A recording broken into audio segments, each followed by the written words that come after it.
துக்கமான நாள் தான் சொல்லணும் இது. என்னை பொறுத்த வரைக்கும் மருத்துவமனைக்கு போகும்போதெல்லாம் அன்பு சகோதரர், அன்பு நண்பர், புரட்சி கலைஞர் கேப்டன் அவர்கள் பூர்ண குணமடைந்து வீட்டுக்கு வந்து மறுபடியும் பழைய விஜயகாந்த் அவரை பார்ப்போன்னு நினச்சிட்டு இருந்த பல பேருக்கு இது மிகப்பெரிய ஒரு அதிர்ச்சி. ஒவ்வொரு முறையும் மருத்துவமனைக்கு போகும்போது கேப்டன் நல்லா வந்துடணும்னு இறைவனை வேண்டுவதில் நானும் ஒருவன். ஏன்னா அந்த ஒரு என்ன சொல்ற நட்பு எங்கள் ரெண்டு பேருக்குள்ள ஒரு டீப் ரூட்டட் ஃப்ரெண்ட்ஷிப்னு சொல்லுவாங்க. அதாவது என்னுடைய வாழ்க்கை பயணத்தில், கலையுலக பயணத்தில் வந்து ஒரு மிகப்பெரிய ஒரு சரிவை நான் பார்க்கும்போது என்னை சப்போர்ட் பண்ணது விஜயகாந்த். பல முறை நான் சொல்லியிருக்கேன். அவன் அலுவலகத்துக்கு போனது எனக்கு பசுமையாக எனக்கு ஞாபகம் இருக்குது. புலனசாரணை படத்துக்காக அவருடைய மேக்கப் அண்ட் ராஜுனை அவர்கிட்ட கூப்பிட்டு போனார். அதுதான் முதல் சந்திப்பு, நேரடி சந்திப்பு விஜயகாந்த் சாரோட. அவர் ராவுத்தர், டைரக்டர் செல்வமணி. அது ஒரு இயக்குனருக்கு ஒரு உரிய மரியாதையை அன்றைக்கி அவர் எப்படி கொடுத்தான்றது என்னால் நேராக பார்க்க முடிஞ்சது. அவருடைய முடிவுக்கு எந்த ஒரு மாற்றம் இல்லாமல் ஒரு புதுமுகத்தை அந்த படத்தில், ஒரு மிகப்பெரிய ஒரு படத்தில் இன்ட்ரடியூஸ் பண்ணணும் போது அவர் எந்த ஒரு இதுவும் கேட்கல, யார் என்னன்னு கேட்டுக்கல. படம் தயாரிச்சிருக்காரு அப்படின்னு அந்த மேக்கப் அண்ட் ராஜு சொல்லியிருப்பாங்க. படத்தில் போட்டார். அன்று துவங்கிய அந்த நட்பு இன்று வரை நான் வந்து விஜயகாந்த் வாழ்ந்து கொண்டிருக்கிறார் நான் நினச்சிட்ருக்கேன். ஏன்னா என்ன 2 ஆண்டுகளாக அவரை சந்திக்க முயற்சி பண்ணி அவர் பார்க்க முடியலன்றது ஒரு மிகப்பெரிய வருத்தம் தான். கடைசியாக ஒரு 40 ஆண்டுகள் கலைப்பயணத்தில் பேசுனது ஞாபகம் இருக்குது. அவர் பக்கத்தில் உட்காந்து ரொம்ப மெல்லிய குரலில் பேசிகிட்டு இருந்தார்.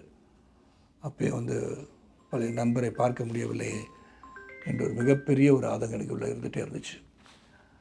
ஆனால் அண்மையில் கூட மருத்துவமனைக்கு போயிட்டு வீட்டுக்கு வந்துட்டாரோன்னா சரி குணமடைஞ்சிருவார் அப்படின்னு நினச்சிட்டு இருந்தோம். ஆனால் இது ஒரு மிகப்பெரிய ஒரு அதிர்ச்சி தான். இது ஒரு துக்க நாள்லேயே சொல்லலாம். எங்கள் பிரதன் கலை உலகத்துக்கு மட்டுமில்லை, அவரை பின்பற்றி அவரை நேசித்த பலருக்கு இது ஒரு துக்கமான நாள். இந்த நாளில் நான் வந்து சென்னையில் இல்லைன்றது மிகப்பெரிய வருத்தம் எனக்கு. நான் எப்படி இதை பகிர்ந்துக்கிறேன்னு தெரில. தொடர்ந்து வந்து அவருடைய குணங்களை பற்றி சொல்லணும். விஜயகாந்த் சார் வந்து எனக்கு தொடர்ந்து நிறைய படங்கள் வாய்ப்பு கொடுத்தார் எனக்கு. அதுக்கப்புறம் பார்த்திங்கன்னா ஒரு மிகப்பெரிய ஒரு கதாநாயகன், வளர்ந்து வருகின்ற ஒரு கதாநாயகிக்கு வாய்ப்பு தருவார்களா என்பது வந்து மிகவும் கடினம். நான் அந்த ஒரு காலகட்டத்தில் என்ன தாய்மொழின்னு படத்தில் அவங்க பேனரில், அவருடைய பேனரில் ஒரு கதாநாயகனாக நடிக்க வச்சு அதில் ஒரு கௌரவ வேடம் ஏற்று நடித்தவர் விஜயகாந்த் அவர்கள். அந்த அளவுக்கு டீப் ரூட்டட் ரிலேஷன்ஷிப், ஃப்ரெண்ட்ஷிப், அது அவ்வளோ ஒரு நட்பு எங்கள் 2 பேர் பக்கம். அதில் நடிகர் சங்கத்தை அவருடன் பயணித்த காலங்களை நினைத்து பார்க்கின்றேன். அவருடைய ஆளுமை திறன் அதில் நான் பார்க்க முடிஞ்சுது. அதே மாதிரி எனக்கு கொடுத்த மரியாதை, அது வந்து பொதுச்செயலாளர்கிட்ட பேசிக்கோங்க, எந்த டிபார்ட்மெண்டலைசேஷன் சொல்லுவோம், அந்த மாதிரி பொதுச்செயலாளர் நீங்கள் பேசிக்கோங்கன்னு சொல்லிடுவார். அவர் எடுக்க வேண்டிய முடிவு அவர் எடுப்பார், நான் எடுக்க வேண்டிய முடிவு என்னை எடுக்க விட்டுருவார். அது வந்து மறக்க முடியாத ஒரு கலை நிகழ்ச்சி வந்து விஜயகாந்த் தலைமையில் தான் அது நடக்க முடியும். அது நடந்துச்சுன்னா அதுக்கு அவர் தான் காரணம். நாங்களாம் அவர் கூட இருந்து பயணித்த சகாக்களாக இருந்ததற்காக அவருடன் சேர்ந்து பணியாற்றியவர்களாக இருக்கலாம். நான் முடிவுகள், பிறரை அழைப்பது, எப்படி நடக்கணும், இதெல்லாம் சீரமைப்பு, அதை சீர்படுத்தி எங்களுக்கு கொடுத்தது வந்து விஜயகாந்த் அவர்கள். அவர் இழந்து தவிக்கின்ற ஒரு குடும்பத்தாருக்கும், தேமுதிகவின் உறுப்பினர்களுக்கும், தமிழக மக்களுக்கும், ரசிக பெருமக்களுக்கும் என்னுடைய ஆழ்ந்த அனுதாபங்களை, இரங்கலை என் சார்பாகவும், என் இயக்கத்தின் சார்பாகவும், என் குடும்பத்தின் சார்பாகவும் தெரிவித்துக் கொள்கின்றேன்.